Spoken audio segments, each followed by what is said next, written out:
Hello tout le monde, on est aujourd'hui le mardi 7 juillet je crois. Ça y est, c'est les vacances, je commence déjà à perdre le rythme. Attendez, ça va être simple, on va regarder tout de suite. 7 juillet Je vais ouvrir du coup ce vlog lecture. C'est la première fois que je tente vraiment un vlog lecture. Sur la chaîne. D'habitude c'est plus mélange du tout quoi.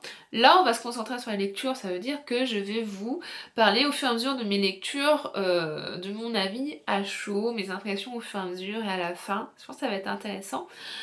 Je pense en faire un pour juillet et un pour le mois d'août. Si je lis beaucoup, comme j'espère avoir le temps de le faire. J'ai récemment... vous avez vu notamment passer, je pense, ma pioche à lire de l'été. J'ai une quinzaine de livres dans lesquels je vais piocher tout au long de l'été. Voilà, si vous voulez avoir cette pioche à lire, pour un peu voir, anticiper ce qui va arriver. Mais sinon, je vais vous présenter déjà mes deux premières lectures de ce vlog. Il y a déjà Anna guidant le peuple de Maëlys Duval, qui n'était pas dans la pioche à lire, parce que c'est ma lecture en cours. En fait, pour tout vous dire, la pioche à lire, je viens de la tourner, voilà, il y a tout mon bins par terre là. Voilà, donc j'enchaîne. Donc c'est ma lecture en cours, que j'aime beaucoup, qui est pas si longue que ça, donc je vais la finir aujourd'hui ou demain, je pense.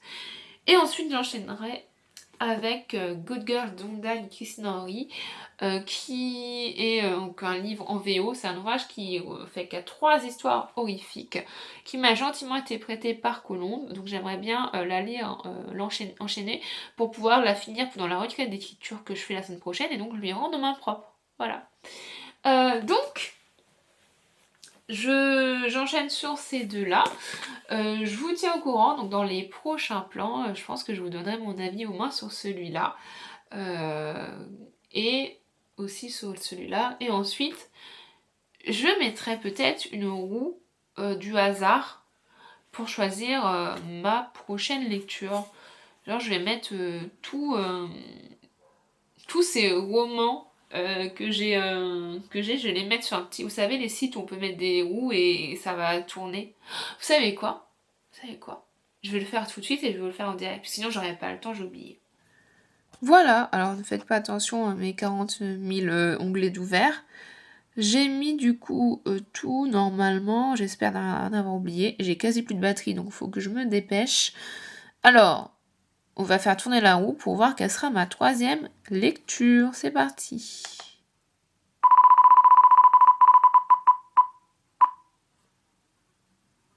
Et il s'agira de La Machine, le tome 1.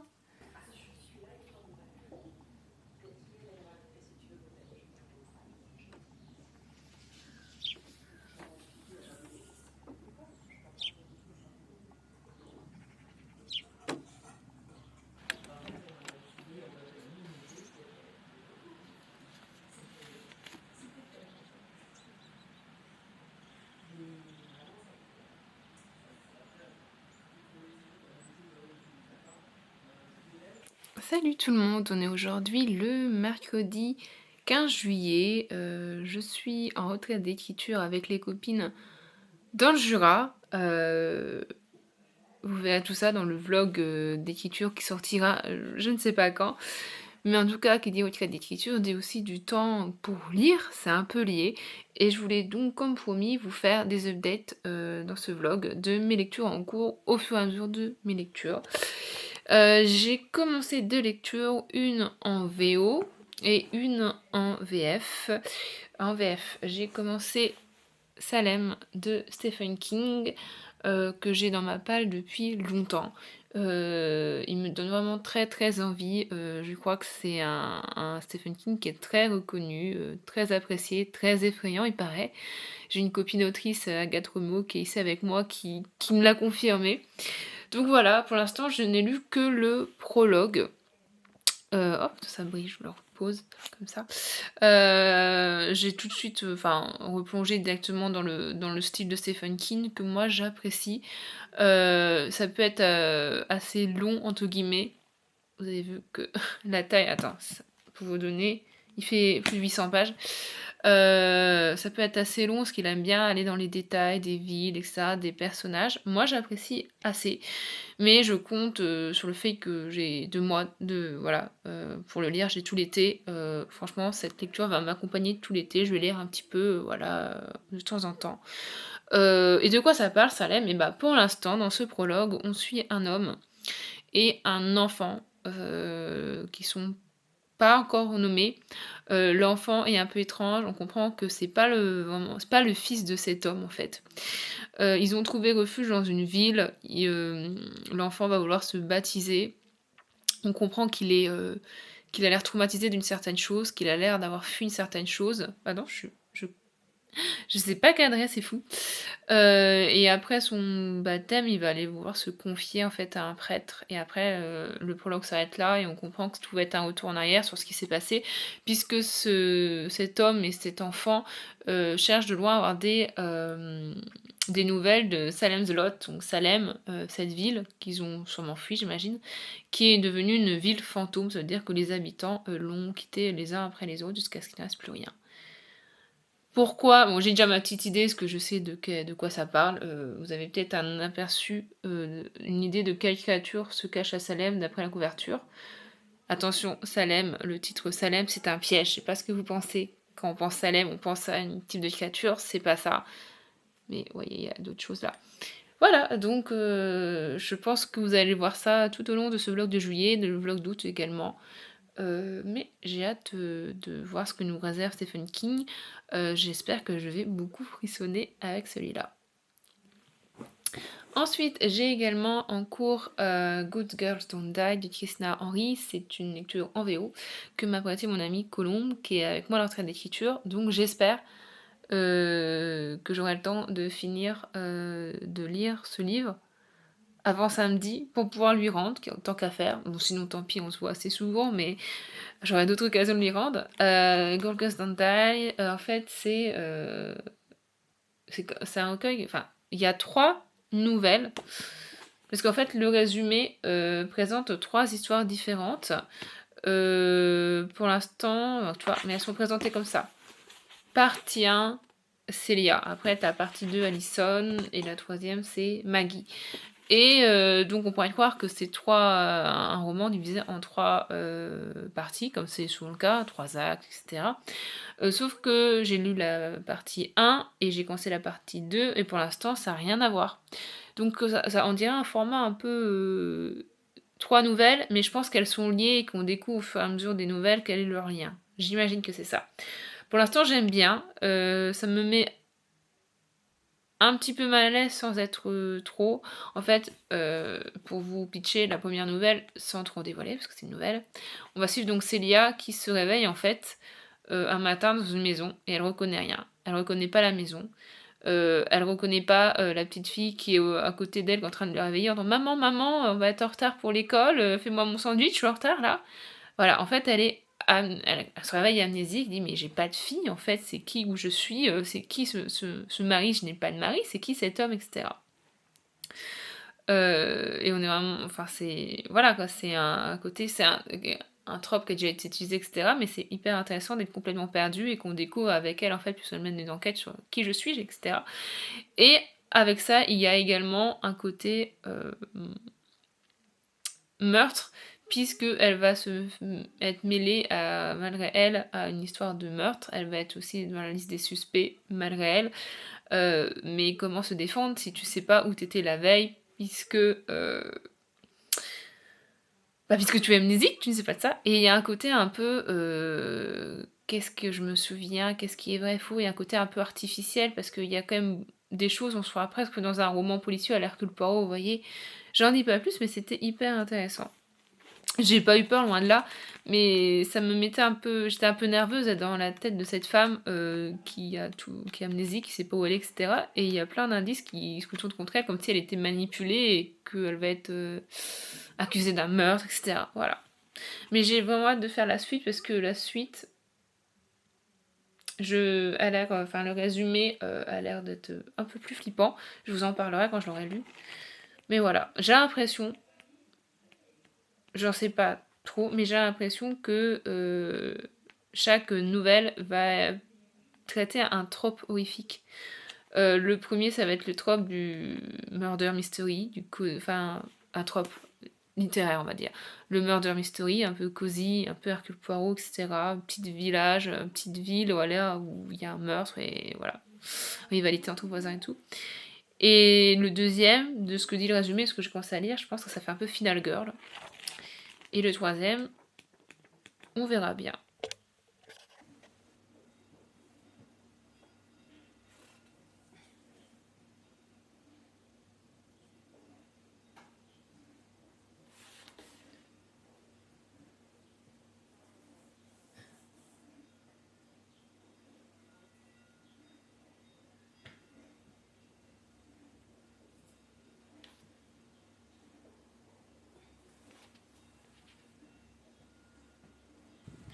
Salut tout le monde, comme promis, je vous reprends pendant ma retraite d'écriture dans le Jura.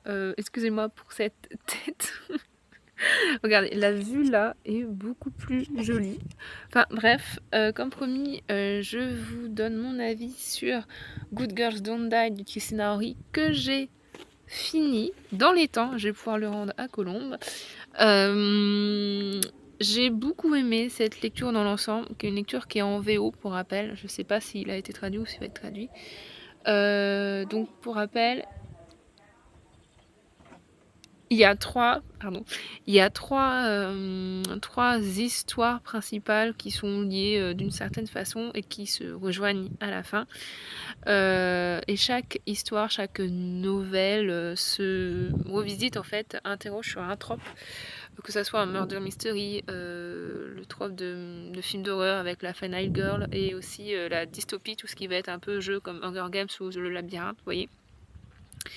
J'ai beaucoup aimé, ma préférence va sur la deuxième histoire, sur le côté film d'horreur, Maison dans les bois, parce que c'est vraiment celle qui fait plus stresser. En fait, on suit des personnages qui vont dans une maison dans les bois, une cabane dans les bois, et il y a quelque chose qui rôde autour de la maison, qui leur veut du mal, et en fait, s'aperçoivent que les portes et les fenêtres ne se verrouillent pas dans la nuit, donc super.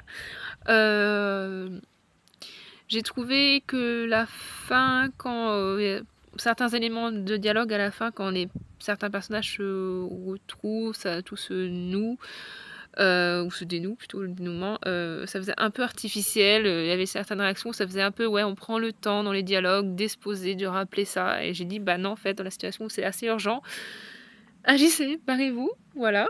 Mais sinon, j'ai beaucoup aimé, on comprend assez vite, d'ailleurs le titre Good Girls Don't Die évoque un peu ça. Ça dénonce plein de choses qui malheureusement sont très réelles, comme le masculinisme. Il y a ce côté-là un peu... alors, on peut le croire que ça a le côté un peu femme versus homme, mais c'est vraiment ces hommes-là, vraiment très masculinistes, incel, très sexistes, misogynes, la violence envers les femmes, les féminicides, etc., ce genre de choses. Il y a plein de références à des hommes très réels, très riches, qui ont des îles où il y a des choses immondes qui se passent dessus. Vous voyez sûrement de quoi je veux parler. Je sais pas ce que j'ai le droit de dire sur YouTube, mais voilà. Et puis aussi, ça parle aussi, chaque histoire évoque un peu aussi les femmes qui sont prêtes à se mettre du côté de ces hommes. Voilà. J'en dis pas plus, c'était très intéressant. Une bonne lecture, horrifique, ça reste assez soft selon moi. Je vais enchaîner avec un autre roman qui n'a rien à voir, c'est le tome 2 de Divine Rivalité. Et je vais aussi poursuivre avec ma lecture de Salem de Stephen King, qui est pour le coup aussi du purement horrifique. Bonjour tout le monde, on est aujourd'hui le jeudi 23 juillet et je vous prends pour faire un petit update lecture slash book haul, puisque je viens d'entrer d'une journée en Essonne, à Milly-la-Forêt, qui est, pour ceux qui ne le savent pas, l'endroit où Jean Cocteau a vécu une grande partie de sa vie, où il est enterré. J'ai visité la maison, sa maison, Jean Cocteau, qui est devenu un petit musée, et j'ai également fait la chapelle où il est enterré, une chapelle qu'il a lui-même peinte, décorée de son vivant. Et j'ai pris du coup quelques ouvrages de Jean Cocteau que je vais vous montrer. Alors vraiment petit book haul parce qu'il y avait pas tant de choses que ça, c'est un petit musée donc la boutique est assez petite. Et la moitié des livres proposés c'était des livres de Colette parce qu'il y a une exposition en cours sur l'amitié entre Cocteau et Colette. Mais Colette j'ai déjà des livres d'elle. Donc je l'ai pris. Sachant que l'aigle à deux têtes, ma mère l'a donc je lui prendrai. Sinon, je lui ai pris Les Enfants Terribles. J'ai pris au musée, hein, Les Enfants Terribles de Jean Cocteau, qui est donc un roman qui a été adapté en film, je crois. Je vais vous lire le résumé. À la sortie du lycée Condorcet, Paul est terrassé par une boule de neige lancée par son idole d'Argelos, le coq du collège. Trop faible, il n'ira plus en classe. Sa sœur Elisabeth le soignera dans leur chambre au navire imaginaire, qui, tous les soirs, appareille pour des contrées lointaines. Ni Gérard, qui aime Elisabeth, ni Agathe, qui aime Paul, n'empêcheront le frère et la sœur de s'adorer et de se déchirer. Cette œuvre de Jean Cocteau est un conte fantastique, un roman de poète dont le récit devient chant. La chambre est un sanctuaire dont s'élève un culte à l'amour et à la mort. Il y a une prêtresse, il y a un trésor, il y a des victimes sacrifiées, il y a envoûtement et malédiction. Je connais cet ouvrage que de nom, mais je ne connaissais pas du tout l'histoire.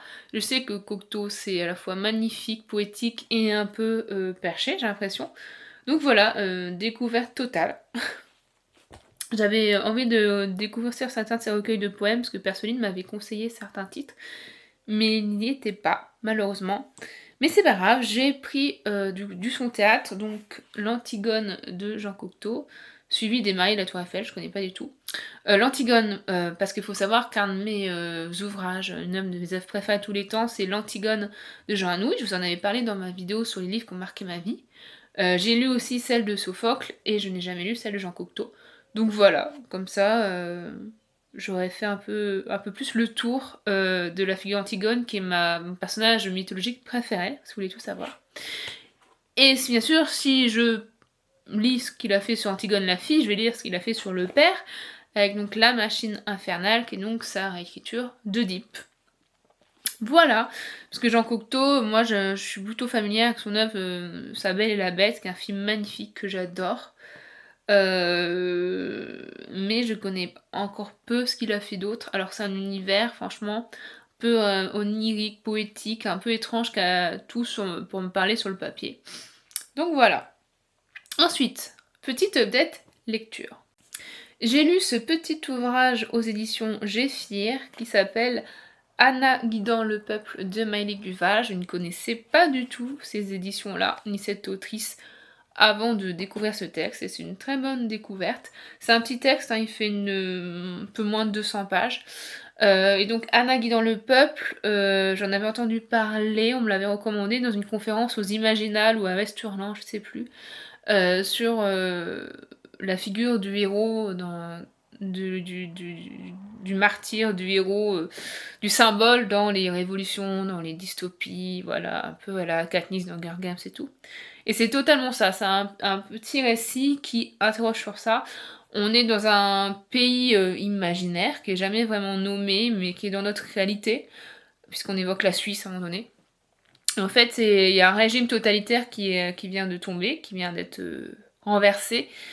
Et donc, les résistants de ce régime, ces révolutionnaires, ils sont à la veille des premières élections démocratiques de ce pays, donc pour qu'ils deviennent enfin une démocratie, sachant que eux ont même une candidature. C'est vraiment un enjeu politique. Est-ce que les gens vont aller voter après des décennies de dictature, et pour qui vont voter, etc. Et tout, en fait, tout ce mouvement révolutionnaire qui a renversé le pouvoir en place, toute cette campagne sur l'après a reposé en fait sur une figure qui est devenue mythique, c'est la figure d'Anna.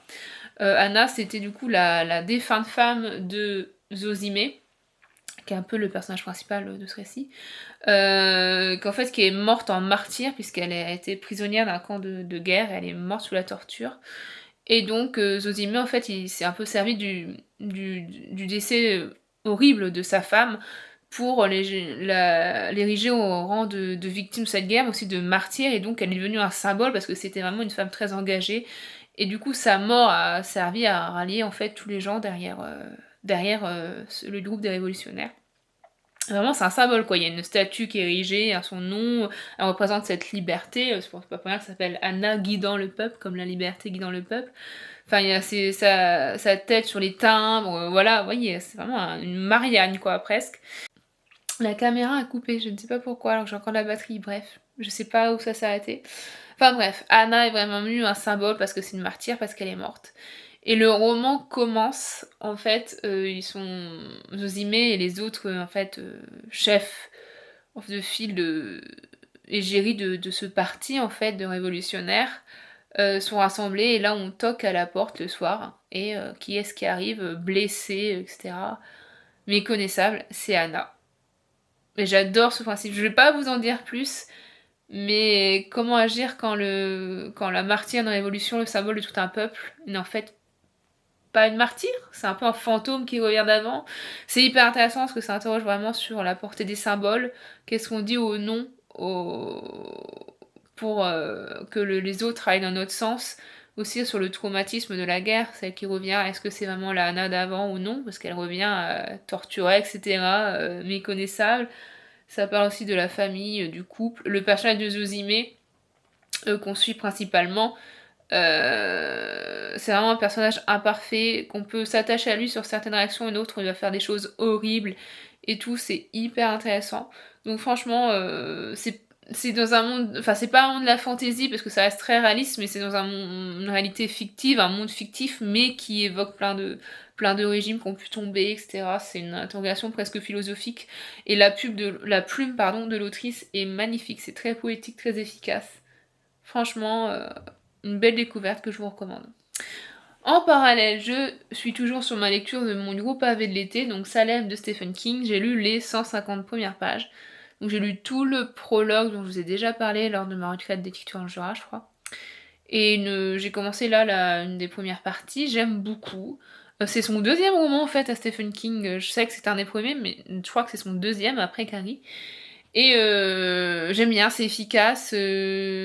Alors on retrouve ce qu'il fera plus tard avec ça, etc. Il va prendre le temps de décrire la ville, les habitants, leur quotidien, cette atmosphère très particulière des États-Unis des années 70. Ce qui est un peu la patte de Stephen King, qui est très intéressante aussi, qui marque aussi ces ambiances très particulières, très prenantes, je trouve. Mais c'est pas dans les poncifs, dans ça où c'est vraiment détail, détail, détail, quoi. Parce que dans les deux cas, que ce soit dans ça avec la ville de Derry ou dans Salem avec la ville de Salem's Lot, la ville est clairement un décor, mais aussi un personnage, parce qu'il y a tout un historique dans cette ville qui est très intéressant. C'est le cas dans les deux, mais dans ça, c'est beaucoup plus poussé. Là, ça va pour l'instant. Il y a toute une partie que j'ai beaucoup aimée, en fait, on suit une journée dans Salem de 4h du matin jusqu'à minuit, et en fait à chaque fois quelques pages tel habitant, puis après 30 minutes après d'un autre habitant, etc. Et les événements vont se recouper l'un et l'autre, dont un drame qui va se passer puisqu'on va avoir un enfant qui va disparaître durant cette journée. Puisque dans la ville de Salem, on comprend très vite qu'il y a des disparitions inquiétantes qui coïncident avec le fait que cette maison qu'on voit là sur la colline, Marston House, une maison qui est réputée pour être hantée parce qu'il y a eu un féminicide / suicide du mec il y a des années, et du coup personne veut y aller, et ça fascine tout le monde, et cette maison vient d'être rachetée par un duo de personnages un peu étranges, des personnages un peu marginaux. Je vous ai un peu spoilé dans les enregistrements précédents sur ce que ça cache, mais bon, la couverture, enfin franchement, vous vous doutez bien qui ce sont ces genres de personnages, on comprend très vite pourquoi des gens vont disparaître, voilà. J'aime beaucoup, franchement, les personnages qu'on a découverts pour l'instant. Donc il y a Ben Mears, qui est le héros, on comprend bien. Alors, bien sûr, c'est un écrivain, voilà. Un héros de Stephen King n'est pas un héros de Stephen King si ce n'est pas un écrivain. Bonus, et en plus il est alcoolique. Voilà. Et il y a également, Suzanne, une jeune fille peintre et cetera. Enfin, on découvre d'autres personnages et on comprend qu'ils vont parmi ceux-là, notamment les 2 que je vous ai cités, ça va être les héros qui vont sûrement mener l'enquête sur ce qui se passe à Salem. J'ai vraiment hâte de continuer. Pour l'instant, c'est assez addictif, j'aime beaucoup. Et donc, vu que j'ai fini Anagi dans le peuple, j'enchaîne avec La Machine de Katia Lanero Zamora aux éditions ActuSF. C'est un tome 1. Je l'avais déjà commencé l'année dernière, j'avais lu quelques pages, mais j'avais pas le temps de continuer, pas le mood, etc. Donc là, j'ai repris. Là, j'ai lu une 50aine de pages. J'aime beaucoup également. Et je suis contente d'avoir, vu que c'est l'été et que je suis en vacances, je suis contente d'avoir le temps, en fait, pour me consacrer à cette œuvre qu'il mérite, je pense. Alors là, d'ailleurs, le lien se fait avec Anagi dans le peuple, vu qu'on est aussi dans un régime fictif, un pays fictif qui évoque beaucoup l'Espagne, euh, où il va y avoir une question de politique, en fait, un côté révolution, fin d'un monde, début d'un autre, conflit. Je vais vous lire donc le résumé. Nés dans le confort de la famille noble des Cabayoles, Villan et Andrés sont 2 frères inséparables. Mais dans un pays où la révolution gronde et où les anciens royalistes fourbissent leurs armes pour renverser la toute jeune République, ils vont devoir choisir leur camp. Grande fresque familiale où les batailles politiques rejoignent les bouillonnements personnels, La Machine est une œuvre forte, absolue et puissante. La Machine, en fait, c'est le nom de ce parti politique qui a de cette jeune République, donc ce parti qui arrive au pouvoir. Et il y a vraiment la confrontation entre ceux qui préfèrent l'ancien régime et ceux qui sont pour la République, vous voyez. Donc voilà, je vous trouve que c'était une bonne transition avec Anna dans le peuple, les thématiques sont un peu les mêmes. J'ai même pas fait exprès, c'est la roue du hasard qui l'a choisi. Tant mieux. Et puis moi, tout ce qui va être un peu drame familial, frères qui deviennent ennemis, tout, enfin, j'adore, quoi. Donc, ça a tout pour me plaire. Pour l'instant, j'aime beaucoup le style de l'autrice. C'est le premier roman d'elle que je lis. Donc, je vais lire ça. Je verrai si j'enchaîne avec le tome 2. C'est une duologie. J'ai déjà les 2 tomes dans ma pile à lire, donc autant les enchaîner, puisque j'ai une fâcheuse tendance à attendre trop longtemps entre des tomes. Donc ensuite après La Machine, soit ça serait le tome 2, soit ça serait un autre tome 2, celui de Divine Rivalité.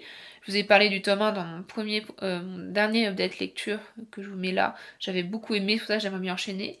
Du coup voilà, mes prochaines lectures, ça serait sûrement 2 tomes 2.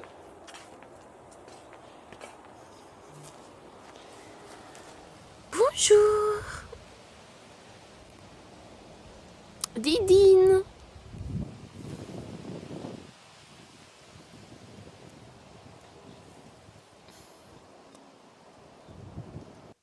Bonjour tout le monde, on est aujourd'hui le vendredi 31 juillet. Je vous filme pas ma tête parce que c'est les vacances, donc il n'y a plus aucun effort et j'ai pas envie de perdre 20 abonnés. Donc à la place, vous avez la grosse Didine qui chill. Oui mon cœur. Oui mon amour. Ah, je t'ai réveillé, t'étais en train de t'endormir. Ouais, voilà. Là, je suis chez ma mère pour les vacances, quelques jours. Et vous avez, du coup, là, je suis en train de regarder les manuscrits de Mestre Raymond. C'est une émission Twitch que fait la garde de nuit, donc les fans de Game of Thrones. Et en fait, toutes les 2 semaines, ils font des lives autour des lectures communes. Et donc, là, je suis en train de regarder ce qu'ils ont fait, leur avis sur La Machine, le tome 1. Puisque, alors la lumière est pourrie, mais vous voyez, j'ai fini le tome 1 de La Machine de Katia Lanero Zamora. Donc je fais un petit débrief et je me dis pourquoi pas vous en parler, puisque finalement techniquement là on est le dernier jour de juillet et donc mon vlog lecture s'arrête. J'ai pensé vraiment plus à filmer, ce qui explique pourquoi aussi ma tête n'est pas présentable. Bref. J'ai beaucoup aimé La Machine, ce tome 1, je l'ai dévoré. Le style de l'autrice est très prenant et très accessible, etc. Alors, de quoi ça parle, La Machine? Alors, c'est pas vraiment de la fantaisie. En fait, c'est dans un autre monde que le nôtre, mais il n'y a pas d'éléments surnaturels ou de magie ou quoi que ce soit. C'est fortement inspiré de la révolution espagnole de 1936, je pense. C'est un mouvement ouvrier, paysan, un mouvement syndical. Et donc c'est inspiré de ça, sauf que là, à la place que ça soit l'Espagne, c'est pas Nîmes, pas... Ah, je l'ai fini hier, j'ai déjà oublié. En gros, c'est un pays où les noms sont hispaniques, le vocabulaire, enfin il y a des expressions espagnoles, des mots espagnols, de la culture espagnole. D'ailleurs, un récit très immersif dans tout ce qui est culturel et tout, c'est très naturel, t'as vraiment l'impression que ça existe. Bon, ce qui est aussi, vu que c'est fortement inspiré d'un pays qui existe vraiment. Ça explique, Nina. Mais moi, il faut savoir que moi, je suis germaniste. J'ai fait l'allemand au collège. Je ne parle pas un mot d'espagnol. Je ne suis jamais allée en Espagne. Je connais très peu l'histoire de l'Espagne. Donc, c'est un peu dépaysant, on va dire. Qu'est-ce que t'en penses, Didi? T'as raison. Donc, voilà. Donc, j'ai vraiment beaucoup aimé. Même si, dans l'histoire, je crois connaître quelques trucs. Oui, mon cœur. Tu me griffes pas, hein? Oui, mon cœur. On voit tes faces. Hein, mon amour? Ah, si, elle me griffe. Bref. Et par exemple, il y a un personnage, je me demande si ça serait pas l'équivalent de Franco. Je sais pas, là, une référence à Franco. Je sais pas, on verra dans le tome 2 ce que devient ce personnage ou si c'est moi qui ai collé la seule figure historique de cette époque en Espagne que je connaisse. Bref. J'ai beaucoup aimé La Machine parce que voilà, contexte donné, histoire, on suit deux frères, donc les frères c'est Caballol, donc il y a Andrés l'aîné et Villan. L'histoire on va voir, ça va alterner entre leurs points de vue respectifs, mais également des fois on va avoir des passages dans leur enfance que j'ai beaucoup aimé parce que ça permet de construire vraiment le lien entre ces deux frères. Donc Andrés l'aîné, depuis son enfance, il a des intérêts, en fait, il va s'intéresser pour en fait la vie des mains sales, ces ouvriers, ces paysans, en fait, vraiment le prolétariat, jusqu'à en fait vraiment adopter leur lutte une fois adulte. Puisqu'il y a dans ce monde un mouvement qui s'appelle La Machine, et c'est ce mouvement-là qui revendique en fait les droits des travailleurs, voilà, une plus juste répartition des moyens, des terres, etc. Ce qui est hyper intéressant parce qu'en fait, les parents de la famille d'Andrés, c'est vraiment des riches propriétaires terriens qui ont été anoblis, etc. Donc en adoptant ce combat des machinistes, il va aller à l'encontre des intérêts de sa propre famille. Voilà, et de l'autre côté, donc il y a Vian, son cadet, qui lui va suivre une carrière voilà, militaire, va être engagé dans l'armée, donc c'est la fierté de la famille, etc. Mais lui également est déchiré de l'intérieur, une autre façon qu'en Grèce, lui il est déchiré parce qu'en fait il doit cacher son homosexualité. Puisque dans ce monde-là, dans ce pays-là, c'est condamnable à mort. Donc voilà, et puis c'est très intéressant parce que c'est même aussi ça brise un peu le cœur parce que du coup il a aussi comme un dégoût envers lui-même par rapport il a été élevé dans une religion, dans une société où on l'a appris à détester ce qu'il ressentait, quoi. J'ai adoré la relation très complexe, très réaliste et très touchante entre les deux frères. Ma préférence va à Vian. Je pense qu'il y a ce côté déchirement, plus jeune des frères, second fils, vous voyez, aussi dans la personnalité. Je me suis vraiment beaucoup attachée à Vian dès les premières pages. Ouais, ça a matché vraiment. T'as qu'une envie, c'est le prendre dans tes bras, quoi. Et j'ai beaucoup aimé le développement. Alors, ce tome 1, c'est une duologie, hein, je sais pas si je vous l'avais déjà dit.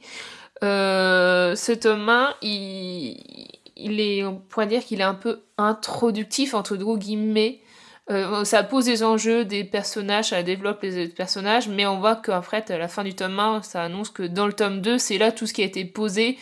Voilà, les pions ont été posés sur l'échiquier, vous voyez.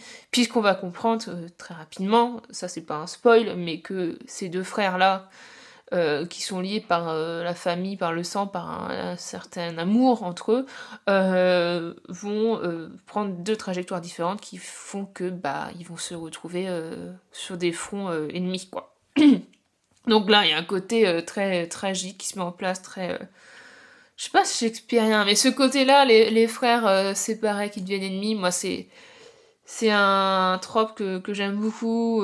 Enfin, un roman que j'adore, c'est Le Chagrin du roi mort de Monlevaux. C'est un peu ça aussi. Enfin, donc c'est quelque chose qui me touche vraiment beaucoup et j'ai qu'une hâte, c'est de lire le tome 2 où là vraiment, bah voilà, c'est le, le, le- le feu aux poudres quoi. Là, ça va exploser quoi. Donc ouais franchement très belle découverte de la machine.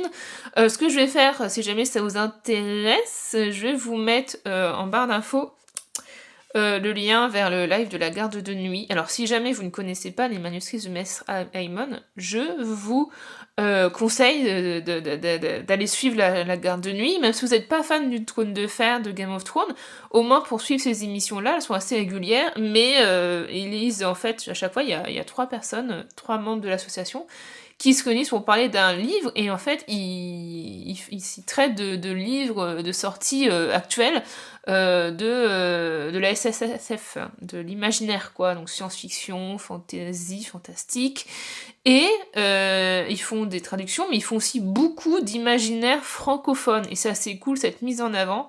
Ils sont très actifs, ils sont présents à Ouest-Hurlan, aux Imaginales, voilà, donc si vous êtes dans tout le domaine lecture de l'imaginaire comme je suis, franchement, allez voir, je vais vous montrer dans un instant Maintenant, vous savez quoi? Je vais vous mettre la playlist de toutes les manuscrits de Mestramon et comme ça vous verrez par vous-même. Et je suis sûre que vous allez trouver des titres que vous avez lus en imaginaire et comme ça vous pouvez aborder plus en détail, il y a une discussion sur une lecture, ça vous plaira. Moi, je sais que j'adore, après avoir lu un roman, écouter un podcast ou regarder ce genre de vidéos où des gens discutent de la lecture. Donc voilà. Je pense avoir tout dit sur la machine. Franchement, très belle découverte. Alors, je ne peux pas enchaîner avec le tome 2 tout de suite, même si je l'ai en ma possession. Parce que là, je pars demain une semaine en Alsace. Et donc, pour des raisons de praticité, je vais plutôt prendre des poches. Donc, je vais continuer ma lecture de Salem de Stephen King. Et je vais également lire Impitoyable serment. Attendez. Vous verrez mieux là? Pas du tout, Lina. Oh! Là, vous voyez bien. Comme ça, vous voyez ma chambre d'enfant chez ma mère. Et il y a Didi. Et donc, ce tome 2, parce que j'avais... Coucou! J'avais adoré le tome 1, donc je vais pouvoir voilà, enchaîner avec ce tome 2. Et je lirai... ce plan est ridicule. Et je lirai le tome 2 de la machine à mon retour mi-août. Voilà.